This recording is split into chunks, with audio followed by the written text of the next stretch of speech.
කොලේ ගලවන්න තමයි මේ එළියට දාන්න හදන්නේ. මේවත් මාළුම තමයි. මේ මාළුම තමයි ඉන්නේ. කෑම හදන කලින් මෙන්න මේ කොලේ ගලවන්න ඕනේ.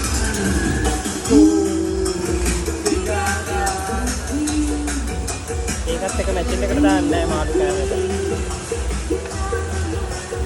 ගලවල වෙන මේ විදිහට අඩු කරලා ආපහු ස්විච් එකට දාන්න.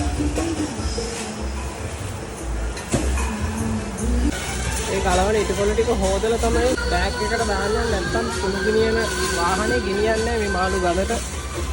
දැන් රස්නේ කාලේ හින්දා ගල ගහනවා. ඒකෙන් ගෙනියන්නේ. මේක ගලවල ඉවරයි. දැන් මේක ස්විච් එකට දාන්න ඕනේ මේ විදිහටම. මේ විදිහට හොදලා තමයි මේක බෑග් එකට දාන්න ඕනේ. නැත්නම් ගල